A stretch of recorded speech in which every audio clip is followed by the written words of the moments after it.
Hello everyone, my name's Mispa. Welcome back to another video. So this week I've come to London for a couple of days and I've just checked into the hotel room. My hotel is just on Tower Bridge and you can actually see the view behind me. That's the view from my bedroom window.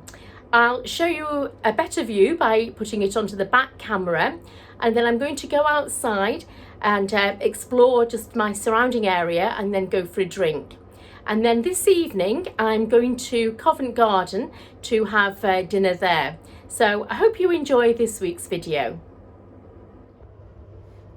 Okay, so I've got it on back camera and I'm just turning the camera around so that you get the full view from the window. So there's the River Thames and that's Tower Bridge there.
Hi everyone, I thought I would just give you a little update about my experience in London.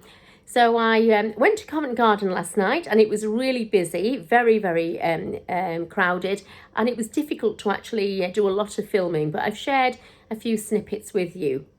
Now, about my hotel, it's called Tower Hotel and I booked it, saw it on the internet, and I booked it because of the location, which is superb. It's on St. Catherine's Docks, it's just by the River Thames, and from there you can get the river cruise. And my activity that I wanted to do in London was the river cruise to Greenwich. And when I arrived, I paid extra for a room with the view, and so everything was fine. The hotel room, however, was like an oven, so it's really hot in London and the air conditioning wasn't working at all. I reported it to reception and they said someone would come and fix it. It would be 1 hour to 2 hours.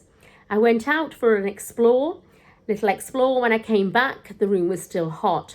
I reported it again and they didn't seem to have any reference on their computer of my original complaint, but they said, oh yes, it would definitely be fixed. Somebody would come within a couple of hours to look at the air conditioning.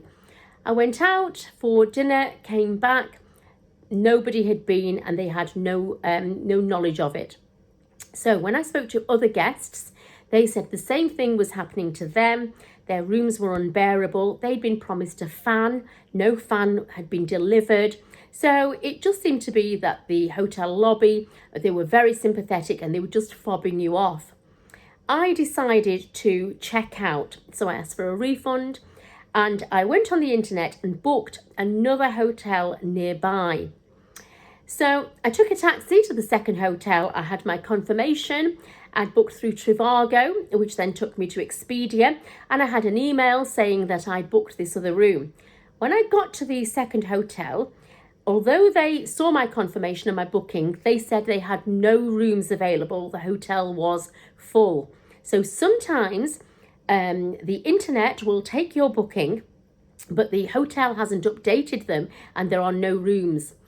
So at this stage, it was late at night and I was ready to just cancel my trip and somehow try and go home and get a way of giving up and going home. But I had a cup of tea and thought, and then I booked a third hotel. So this hotel, I took a taxi to it, and it's the Holiday Inn in Whitechapel. So again, I looked on the internet and this was one which was available and it was in my budget. When I came here in the night, the rooms were air conditioned, very cool, really comfortable and clean. And I've had a great night's rest and a great night's sleep. So I'm really happy with the hotel and the staff. I'll show you the view from the window. So it's not in a touristy area. It's in Whitechapel, and it's not as picturesque as my first hotel, but you can get on the tube and you can go to all the destinations from here. The tube station is a 5-minute walk. So I just thought I would update you with my experience. I'm still going to do my planned trip, which is to take the river cruise and go to Greenwich. It's a historical place to visit and I'll share that with you. So I just want to say, if anybody watches this and they were impressed by the first hotel, I won't recommend that and I won't go back there. Okay, thank you for watching. So this is the view from the back camera. It's residential blocks of flats, and then there's the market stalls there, Watney Market Shopping Centre. So it's not touristy at all, as you can see. However, I've been very comfortable in this hotel room. The tube station is a 5-minute walk away, and to be honest, I wouldn't have chosen this hotel had I looked on the internet, but I'm quite happy here.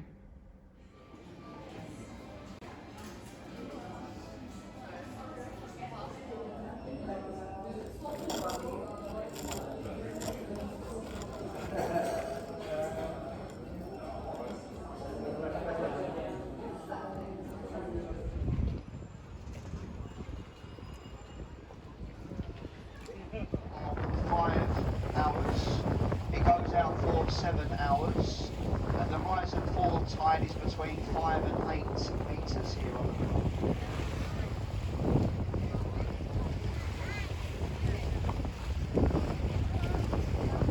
Now on the way down to Greenwich, if you want, I'll continue with the commentary. Would anyone like me to continue with the commentary going to Greenwich?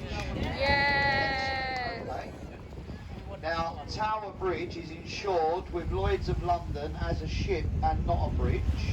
As it has moving parts in water, they class it as a ship. To lift it, there must be a captain, a mate and an engineer.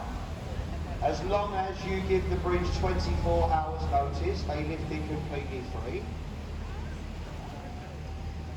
The best time, as I say, to see it really is when the lights are on.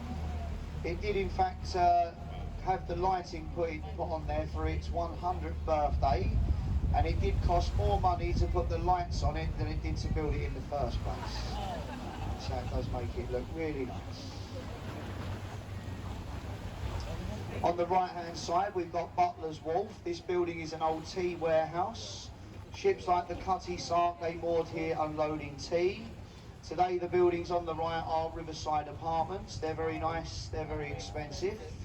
You could pay up to, I'd say, probably £6 million for the top penthouse apartments. So between £1 and £6 million here at Butler's Wharf.